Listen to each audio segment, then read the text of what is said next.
Welcome to this edition of Trading Bits and Bytes. I'm Susan Littlefield. Happy New Year too, by the way, which means a lot of focus on some new markets. And we actually started out New Year's Day after with some positive numbers. So kind of a good feel to the markets. As PJ Conradt is joining us today from Tredas. Lots of things to look at as to the markets. It was nice to see a Thursday with some positive numbers. Hopefully we can keep that momentum going. But know that we have a USDA report that's looming a week from Friday. Yeah, I think you're seeing really funds just try to get evened up before we get into that USDA report next week. We've seen a lot of buying out in the last couple of weeks. I think that'll continue. You know, how much of that really projects the market higher moving forward, we'll see. But I do think we're getting some good levels, and that USDA report is looming big, and it has been. You could roll this all the way back to say August when we came out and had yield at whatever 169. The markets took a tumble. It seemed like then every USDA report we come up to since then has been thinking maybe this is the time the yield's going to get readjusted. Well, this is the final time for them to really adjust yield, so to speak. So we're going to see what they come out with. Regardless, I think expect the unexpected. So if you're going to be bullish, be bearish. And if you're bearish, be bullish. But the one thing that I think you can say is the January report is typically a market mover, and it sets the tone for the rest of 2020. And so that's where we're at. We got a big report in 7 days, and then 5 days after that, we got a signing with China potentially.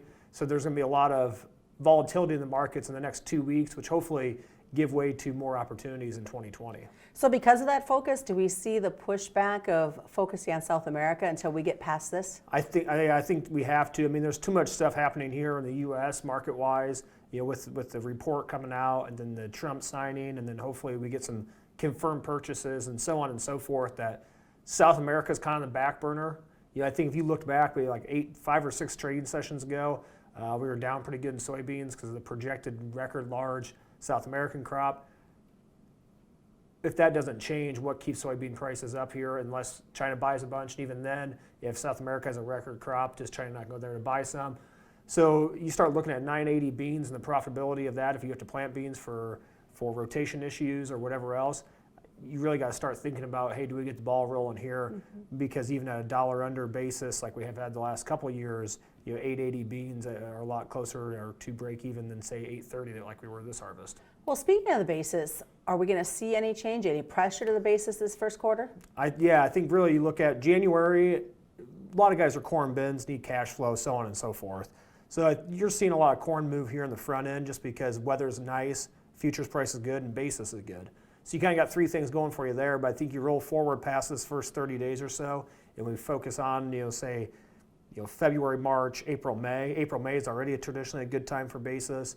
This year it could get really interesting with as much needs probably happen in the fields, as wet as it is, and then also, there is some supply issues out there. Our supplies aren't in the right spots. It doesn't make sense when you have Southeast South Dakota running with a basis that is, just as good as Columbus, Nebraska, when usually that's a 30-cent discount. So it's a fun year. It's got to be a fun year to be a grain trader again. If you have opportunities, you need to be taking advantage of them here.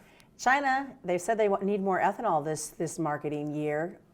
After January 15th, is there a hope that they might look to the U.S. to make some of those purchases? I think if you look back 2 years ago, like in 2018, 2017, everyone kept talking our next, agricultural boom was going to come from China buying ethanol and their ethanol production being ramped up and then buying more corn. And then we get in the trade war with China, and it seems like everything kind of cooled off on that talk. So it was always 2020, 2021.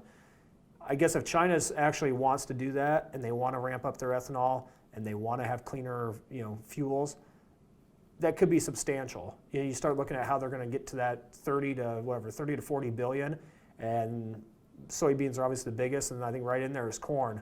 So it could provide a big spark plug. I still think you're looking at longer term, we're always going to plant enough corn if the price tells us to.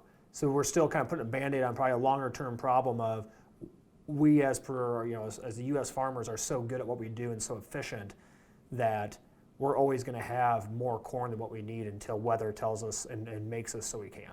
And we'll find out that in less than 90 days. Yeah, that's the exciting part. We go from one wet, 2 wet of a spring, and then we roll right into another spring here in 90 days. And I know there's a lot of field work that needs to be done, a lot of everything else, but it'll be, as every year is, it's interesting. There's always changes. That's what makes this industry fun. but it also makes it probably the most frustrating. There's not a whole lot to count on year to year other than you're going to plant it at some point. All right, sounds good. Thanks so much. PJ Conradt has been joining us today from Tredas, and that's this week's Trading Bits and Bytes. I'm Susan Littlefield.